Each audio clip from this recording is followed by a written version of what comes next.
Hello everyone, welcome back to my channel. This is Virasa and you are watching Vira Study Point.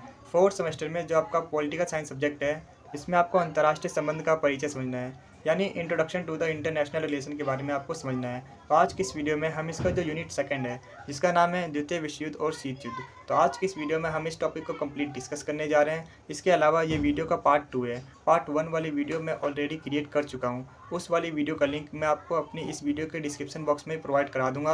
आप चाहो तो उस वाली video को भी देख सकते हो। इसके अलावा फोर्थ सेमेस्टर में अगर आपको हिस्ट्री और पॉलिटिकल साइंस की वीडियो चाहिए तो उसके लिए मैंने ऑलरेडी सेपरेट प्लेलिस्ट क्रिएट कर चुका हूँ। आप सिंपली प्लेलिस्ट में जाके हिस्ट्री और पॉलिटिकल साइंस की सारी वीडियोज़ को ईजिली वॉच कर सकते हो, ईजिली देख सकते हो।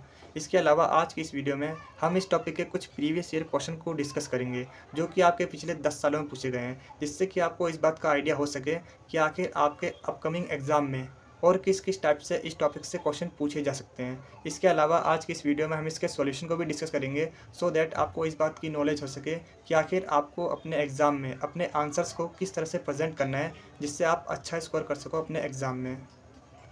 तो यूनिट सेकंड के अंदर जो आपका पहला टॉपिक है वो मैं ऑलरेडी डिस्कस कर चुका हूँ। तो आज के इस वीडियो में हम इसका जो सेकंड टॉपिक है इसे डिस्कस करेंगे, जिसमें आपके काफ़ी सारे और टॉपिक्स आते हैं, जिनमें से हम आज 3 टॉपिक्स को कवर करेंगे। पहला शीत युद्ध के परिणाम, दूसरा तनाव शैथिल्य जिसे हम देतांत के नाम से भी जानते हैं, और तीसरा शीत युद्ध की समाप्ति के कारण। इन 3 टॉपिक्स को आज की इस वीडियो में डिस्कस करेंगे, और जो शीत युद्ध के चरण हैं इसे हम नेक्स्ट आने वाली वीडियो में कवर अप कर लेंगे। तो आइए अब हम देखते हैं इसके कुछ प्रीवियस ईयर क्वेश्चंस जो कि आपके एग्ज़ाम में पूछे जा सकते हैं। तो इसमें बेसिकली आपसे 2 टाइप से क्वेश्चन पूछे जा सकते हैं आपके एग्ज़ाम में, जिसमें से जो पहले टाइप का क्वेश्चन है वो कुछ इस तरीके से आपके एग्ज़ाम में पूछा जा सकता है कि शीत युद्ध को परिभाषित कीजिए, तनाव शैथिल्य के उत्थान एवं पतन की विवेचना कीजिए। अब यही क्वेश्चन और किस लैंग्वेज में आपके एग्ज़ाम में पूछा जा सकता है, तनाव शैथिल्य से आप क्या समझते हैं, तनाव शैथिल्य को समाप्त करने और शीत युद्ध को बल देने वाले कौन कौन से कारक थे उनके बारे में बताइए। अब जो सेकंड टाइप का क्वेश्चन है उसमें आपसे पूछा जा सकता है कि जो शीत युद्ध है उसके अंत के बारे में बताइए, उसका अंत क्यों हुआ, शीत युद्ध के अंत के प्रमुख कारण क्या थे, या फिर शीत युद्ध की समाप्ति के लिए उत्तरदायी कारकों का विश्लेषण कीजिए। यानी कि बेसिकली अगर आप इन सभी क्वेश्चन को पढ़ते हो देन आप एक कंक्लूजन पर पहुंचोगे कि इन सभी क्वेश्चन में बेसिकली हमसे एक ही चीज़ पूछा गया है कि आखिर ऐसे कौन कौन से रीजंस थे जिनकी वजह से शीत युद्ध का अंत होता है। तो आइए अब हम देखते हैं इसके आंसर को कि हमें अपने एग्ज़ाम में आंसर को किस तरह से प्रेजेंट करना है। तनाव शैथिल्य का अर्थ तनाव में शिथिलता या कमी से है। शीत युद्ध के दौरान 1970 से 1980 के दशक में विश्व में तनाव में कमी आई, और इस स्थिति को, इस सिचुएशन को हम तनाव शैथिल्य के नाम से जानते हैं। अंतर्राष्ट्रीय राजनीति के संदर्भ में तनाव शैथिल्य से हमारा अभिप्राय सोवियत संघ यानी कि जो यूएसएसआर है और अमेरिका के बीच तनाव में कमी से है। यानी कि जैसा कि मैंने आपको बताया था, सेकेंड वर्ल्ड वॉर के बाद संसार 2 गुटों में बट गया था, पहला सोवियत संघ और दूसरा अमेरिका, और इनके बीच एक वैचारिक लड़ाई हुई थी जिसे हम शीत युद्ध के नाम से जानते हैं। और बाद में ये जो शीत युद्ध है ये कुछ टाइम के लिए थम जाता है, कुछ टाइम के लिए रुक जाता है, और इस सिचुएशन को, इस स्थिति को हम तनाव शैथिल्य के नाम से जानते हैं। तो आई होप आपको इसकी मीनिंग कवर अप हो गया होगा। और शीत युद्ध का संपूर्ण संसार में भय, आतंक और युद्ध और अविश्वास का वातावरण बन गया था। यानी कि ये जो शीत युद्ध था इससे लोगों के मन में एक डर आ गया था, एक भय आ गया था कि कहीं दोबारा से थर्ड वर्ल्ड वॉर ना हो जाए। तो आइए अब हम बात करते हैं अमेरिका और सोवियत संघ यानी कि यूएसएसआर के बीच जो शीत युद्ध चल रहा था उसमें किस तरीके से तनाव में कमी आती है, यानी कि तनाव शिथिलता आती है। तो देखिए, क्यूबा एक देश होता है जहाँ पर साम्यवादी सरकार होती है, और अमेरिका इस साम्यवादी सरकार को गिराने के लिए लोगों को भड़काने का काम करती है। और इस टाइम पर जो क्यूबा है उसके यूएसएसआर के साथ काफ़ी अच्छे रिलेशन होते हैं। तो ऐसे में क्यूबा यूएसएसआर से हेल्प मांगती है। अब जो यूएसएसआर होता है वो क्यूबा देश में जितने भी जो मिसाइल होते हैं वो तैनात कर देते हैं। अब इसके बाद जो अमेरिका को इसकी भनक 2 से 3 हफ्ते बाद पता चलती है, एंड उसके बाद जो अमेरिका होता है वो अपने जो जंगी जहाज़ होते हैं यानी कि जो वॉरशिप होती है, और जो सोवियत संघ है यानी कि जो यूएसएसआर है वो अपने जंगी जहाज़ यानी कि वॉरशिप को भेज देते हैं युद्ध के लिए। और ये जो सिचुएशन होती है ये काफ़ी ज़्यादा क्रिटिकल हो जाती है। एंड अगर इस टाइम कोई भी युद्ध स्टार्ट करता तो इस टाइम थर्ड वर्ल्ड वॉर हो जाता। लेकिन दोनों के दोनों जो देश होते हैं यानी कि अमेरिका और जो यूएसएसआर है, इन दोनों के दोनों जो प्राइम मिनिस्टर होते हैं वो ग्रेट डिसीजन लेते हैं और अपने वॉरशिप को वापस बुला लेते हैं, जिससे कि ये जो संकट होता है वो टल जाता है। तो आइए इसे हम थोड़ा सा और डिटेल में समझ लेते हैं। क्यूबा मिसाइल संकट 1962। तो 1962 में क्यूबा मिसाइल संकट के समय अमेरिका और सोवियत संघ के जो जंगी भेड़े होते हैं यानी कि जो वॉरशिप होते हैं वो एक दूसरे के आमने सामने आ जाते हैं। अब ऐसे में ये जो सिचुएशन होती है ये काफ़ी ज़्यादा संवेदनशील हो जाती है, यानी काफ़ी ज़्यादा क्रिटिकल सिचुएशन बन जाती है, जो शायद तीसरे विश्व युद्ध का कारण बन सकता था, परंतु ऐसा नहीं हुआ। दोनों देशों ने अपने जो वॉरशिप होते हैं उनको वापस बुला लेते हैं और क्यूबा का जो संकट होता है वो टल जाता है। और उसके बाद जो सोवियत संघ है यानी कि जो यूएसएसआर है और अमेरिका के बीच जो शीत युद्ध का तनाव चल रहा था उसमें काफ़ी कमी आती है, और यही रीज़न होता है कि क्यूबा जो मिसाइल संकट है वो टल जाता है। और इसके बाद जो यूएसएसआर है और जो अमेरिका है उसके बीच जो शीत युद्ध चल रहा था उसमें धीरे धीरे काफ़ी तनाव में कमी आती है, जिससे हम तनाव शिथिलता के नाम से भी जानते हैं, यानी देतांत के नाम से भी इसे हम जानते हैं। तो आइए हम बढ़ते हैं इसके नेक्स्ट पॉइंट की तरफ, आर्थिक विकास। क्यूबा मिसाइल संकट ने दोनों ही महाशक्तियों को एक सबक दे दिया था कि वे आपस में अगर ऐसे उलझकर लड़ते रहेंगे तो वो अपनी अर्थव्यवस्था का पतन कर देंगे। सोवियत संघ ने इस बात को समझते हुए आर्थिक विकास की आवश्यकताओं को पूरा करने के लिए शांतिपूर्ण सह-अस्तित्व की नीति पर जोर दिया, ठीक है, क्योंकि इससे दोनों का नुकसान था, इसलिए वो दोनों के दोनों पीछे हट जाते हैं क्योंकि लड़ाई करने से कोई फ़ायदा नहीं है। नेक्स्ट पॉइंट है परमाणु युद्ध की भयानकता। परमाणु अस्त्रों की भयानकता ने दोनों ही महाशक्तियों को चेत कर दिया था कि युद्ध के परिणाम भयंकर होंगे। दोनों ही देशों के जान माल को बहुत ज़्यादा हानि हो सकती है, और इसके कारण दोनों महाशक्तियों ने विश्व शांति की दिशा में शीत युद्ध को कम किया।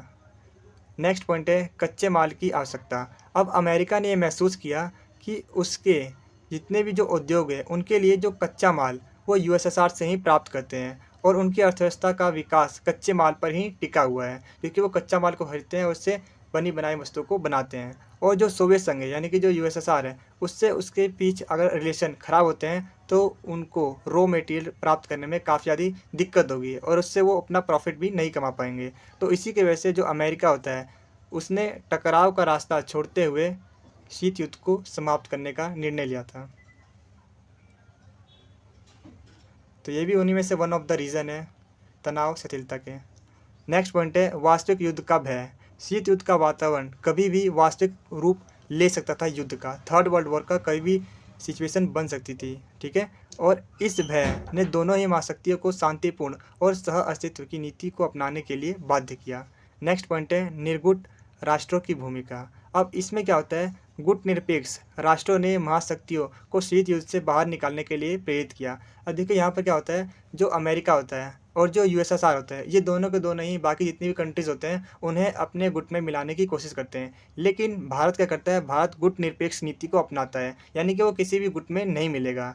और इसी तरीके से ये जो गुट निरपेक्ष की नीति होती है ये विश्व में एक लोगों को प्रेरित करती है कि किसी भी गुट में ना मिलो, और इससे जितने भी जो यूएसएसआर हैं और जो अमेरिका है उन्हें अपनी गलती का एहसास होता है, ठीक है। और दोनों ही महाशक्तियों के गुट में शामिल राष्ट्र एक एक करके गुट निरपेक्ष आंदोलन के सदस्य बनने लगे। परिणाम स्वरूप दोनों ही महाशक्तियों में व्यापक तनाव में कमी आने लगी। दोनों को एहसास हो गया था कि ऐसे में सिर्फ इसके जो परिणाम होंगे वो खराब ही होंगे। तो आइए हम देखते हैं देतांत के प्रभाव के बारे में। देतांत से महाशक्तियों के मध्य सहयोग तथा मैत्रीपूर्ण संबंधों का विकास होता है। इससे विखंडित यूरोप का एकीकरण हुआ तथा सांस्कृतिक और व्यापारिक संबंधों में वृद्धि। इससे परमाणु हथियारों की होड़ में कमी आई। इससे आतंक का संतुलन समाप्त हो गया तथा तीसरे विश्व युद्ध का जो संकट था वो टल गया, और इससे संयुक्त राष्ट्र संघ की भूमिका में बढ़ोतरी हुई। तो ये इसके कुछ प्रभाव हैं। अगर हम इसके निष्कर्ष की बात करें तो हम ये कह सकते हैं कि इस प्रकार हम कह सकते हैं कि जो देतांत के कारण शीत युद्ध के स्थान पर शांतिपूर्ण और सह अस्तित्व की भावना का विकास हुआ, अंतर्राष्ट्रीय राजनीति में शत्रुता एवं संघर्षपूर्ण वातावरण का अंत होता है और निशस्त्रीकरण के क्षेत्र में सहयोग में वृद्धि होती है और परमाणु युद्ध की आशंकाओं में कमी होती है। ठीक है, तो ये सभी इसके निष्कर्ष के पॉइंट में आप लिख सकते हो। तो आइए हम बात करते हैं इसके नेक्स्ट क्वेश्चन के बारे में, जिसका सेकंड टाइप का क्वेश्चन है, जिनमें हमसे पूछा गया है कि आखिर ऐसे कौन कौन से रीजंस थे जिनकी वजह से शीत युद्ध का अंत होता है। ठीक है, तो इसका आंसर हम कुछ इस तरीके से लिखेंगे। तो सबसे पहले मैं आपको इसकी एक भूमिका देता हूँ, एक ओवरऑल बता देता हूँ छोटे शब्दों में, कम शब्दों में इस पूरी बात को बता देता हूँ। तो 1989 में बर्लिन की दीवार गिरने से शीत युद्ध के अंत की शुरुआत होती है और इसके बाद 1991 में जो यूएसएसआर है उसका विघटन हो गया। अमेरिका एकमात्र महाशक्ति बन के विश्व के अंदर उभरा। ठीक है, और रूस यानी कि जो यूएसएसआर होता है उस साम्यवादी शासन से ही शीत युद्ध का जन्म हुआ था। यानी कि क्या हुआ था, देखो रूस में क्रांति हुई थी जिसकी वजह से रूस ने 14 और देशों के साथ मिलकर एक महासंघ का निर्माण किया था जिसे यूएसएसआर कहते हैं। लेकिन बाद में देखिए क्या होता है, 1991 में सोवियत संघ का विघटन हो जाता है, यानी कि अब ये टूट जाता है और ये टूटने के बाद 15 और देशों में बट जाता है। ठीक है, यानी कि आप देख सकते हैं किस तरीके से ये गुट बनता है, उसके बाद फिर ये टूट भी जाता है। ठीक है, और इसके बाद जो शीत युद्ध है वो समाप्त हो जाता है सोवियत संघ के विघटन के बाद।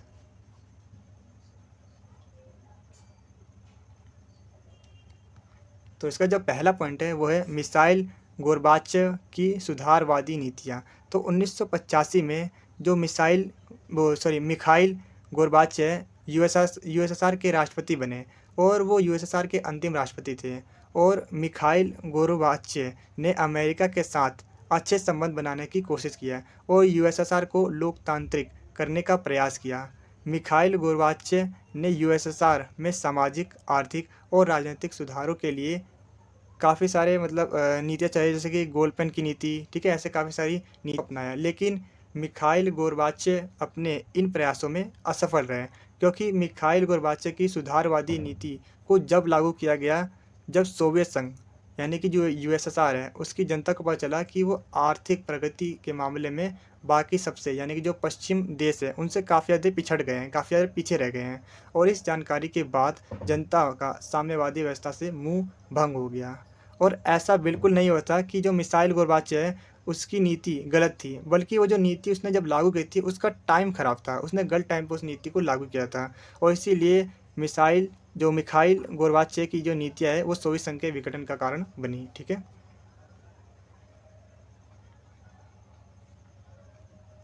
नेक्स्ट पॉइंट है सोवियत संघ का आर्थिक स्थिति। सोवियत संघ की आर्थिक स्थिति, यूएसएसआर धीरे धीरे लोगों की बुनियादी आवश्यकताओं को पूरा करने में असफल हो रहा था, क्योंकि यूएसएसआर का जितना भी जो उत्पादन था और जो प्रौद्योगिकी है वो यूएसए से पिछड़ गई थी और औद्योगिक उत्पादन कम होने लगा था, जिससे कि जो यूएसएसआर है उसमें खाद्यान्न में संकट की स्थिति उत्पन्न होने लगी। इसके परिणाम स्वरूप क्या होता है, जो यूएसएसआर की अर्थव्यवस्था है वो बिगड़ने लगती है, वो लड़खड़ा जाती है।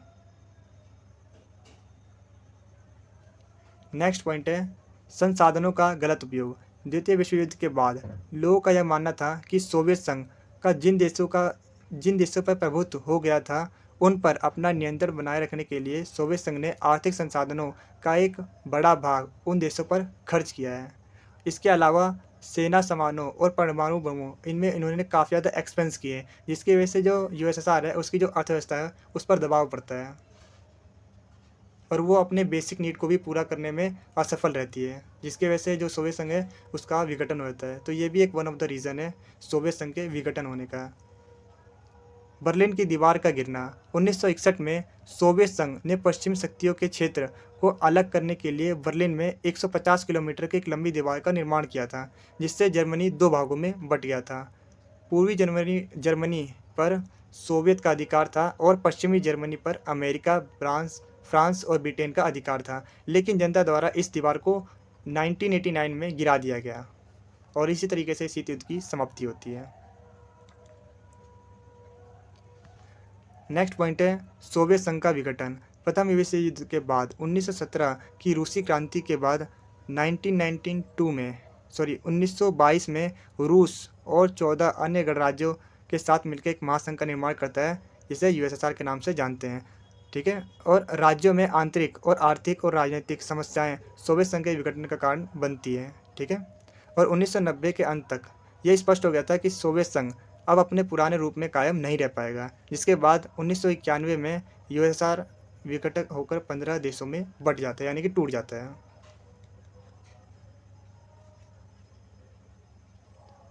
नेक्स्ट पॉइंट है अफ़गानिस्तान में हस्तक्षेप और सोवियत संघ की वापसी।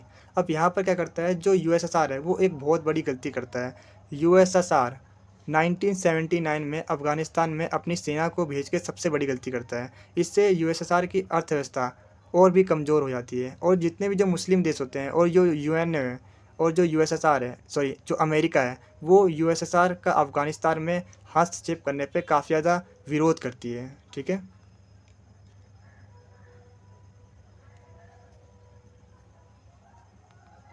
तो आइए हम देखते हैं अंतर्राष्ट्रीय राजनीति पर शीत युद्ध के प्रभाव के बारे में। तो इससे क्या होता है, हथियारों के निर्माण की होड़ लग जाती है, यानी कि हर एक देश कंपटीशन में बढ़ जाता है कि उसके पास परमाणु बम होना ही चाहिए। ठीक है। इस तरीके से हर एक देश परमाणु बम का परीक्षण करना स्टार्ट कर देता है। ठीक है। तो इस तरीके से हथियारों की जो निर्माण है उसमें होड़ लग जाती है, कंपटीशन हो जाता है, कल्याणकारी कार्यों को अनदेखा किया जाता है, यानी कि इससे लोग जो जिससे जनता की भलाई है वो सभी कार्य भूल ही जाते हैं। ठीक है। सैन्य संधियों और सैनिक गठबंधनों का जन्म होता है। अब इससे क्या होता है, जो सैनिक गठबंधनों का निर्माण होता है, लोग गुट बनाने लगते हैं। ठीक है। और विश्व दो गुटों में बढ़ जाता है, यूएसएसआर और अमेरिका।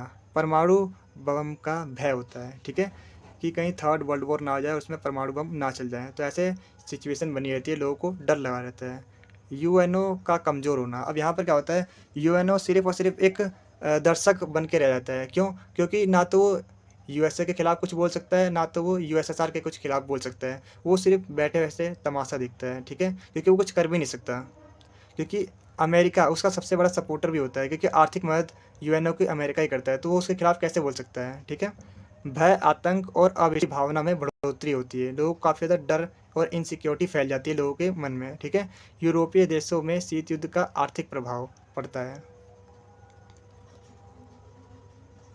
तो अगर आपको ये वीडियो यूज़फुल लगे तो इसे ज़्यादा से ज़्यादा शेयर कीजिए। Thank you.